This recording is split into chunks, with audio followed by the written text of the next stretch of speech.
I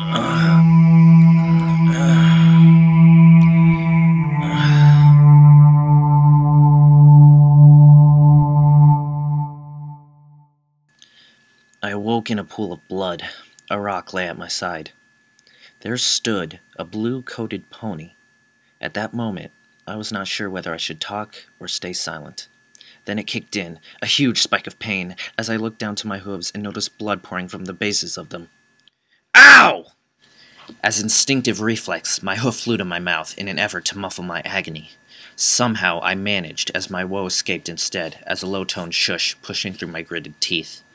Wincing as I peered ahead into the distance, I could make out only dim, green, glowing orbs amidst the surrounding blackness, which I assumed was the eccentric lighting of this area in which I just awoke and oddly discovered myself. Then, suddenly, an enormous roar bellowed from nowhere and everywhere, all at once. Even the ground around me trembled, debris falling free and boulders diving from their cliffs. A bright flash illuminated the valley, and the trees simultaneously burst ablaze. The dreadful consciousness came abruptly like a blow to the skull.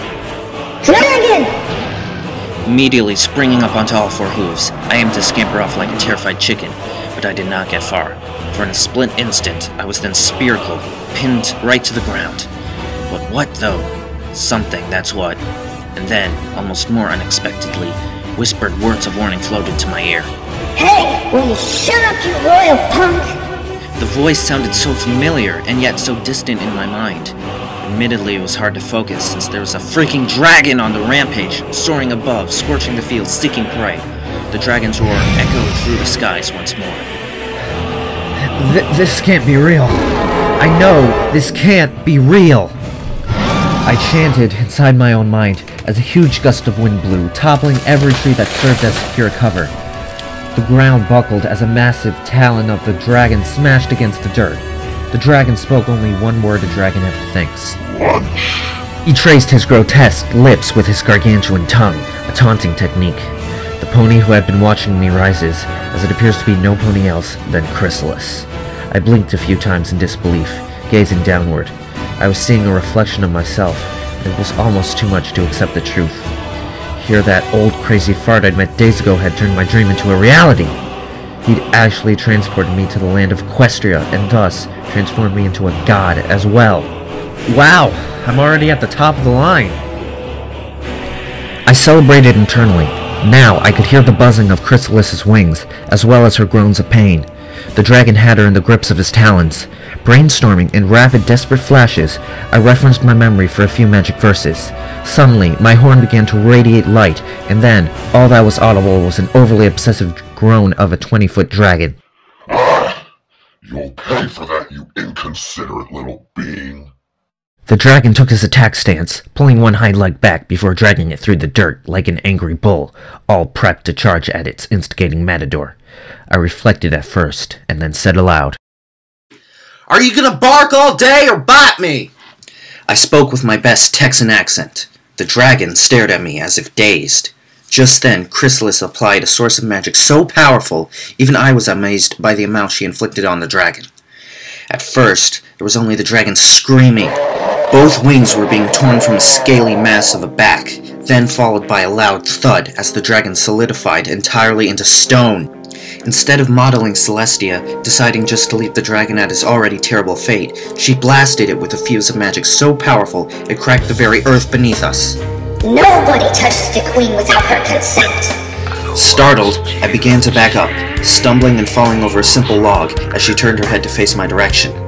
Scrambling my thoughts, I uttered a protective verse, forming a magic force field to encase my body. Don't come any closer, or I'll have to strike you down where you stand.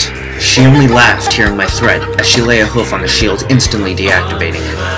You think a simple force field like that would stop one such as Queen Chrysalis? I foolishly replied, Well, if you're so powerful, how come a simple dragon like that caused you so much trouble? With an arrogant smirk, I rose to stand and stare her directly in the face, only to receive a hoof to the gut. Are you implying that I'm some sort of weakling? She questioned with a tone that promised punishment for any further disrespect, and her horn began to brighten with magic. Soon, another groan of discomfort fled me as she slashed her hoof right across my right cheek. Who exactly are you? This time I thought for a moment. Here I've only fairly recently awakened, and there's been a war with a dragon. I answered. Name's Dante. I try to ignore all the pain I'm suddenly aware of, and my front hooves are shaking. Strange. I've never heard of you around here. She clears her throat. Considering you're a royal number 2, I'm quite honestly surprised I received no word of your arrival to the throne of... Where exactly do you rule?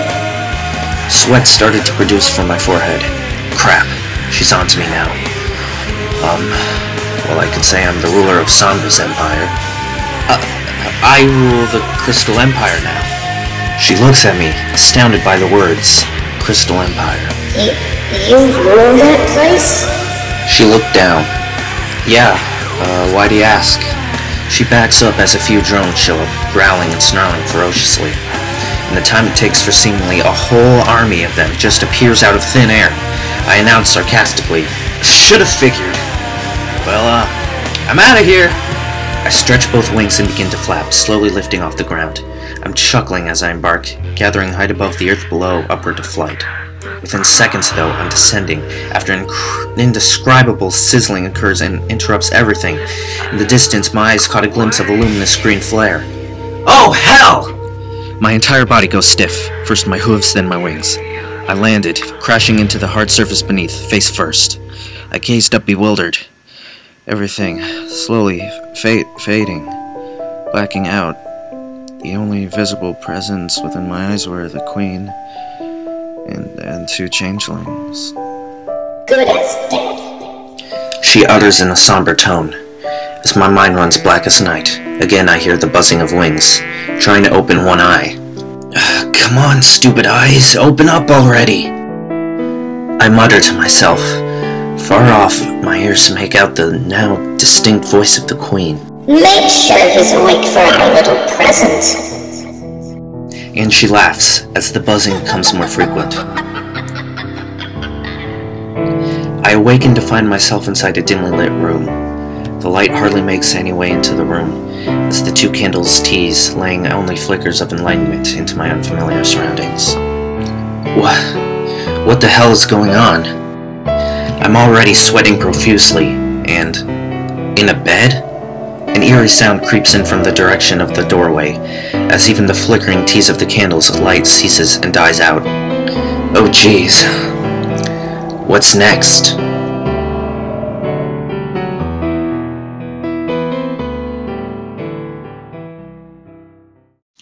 Hey, thanks for listening to me read words. Something any idiot can do, but I must be good at it since this was requested by the author. There's a link to the story below.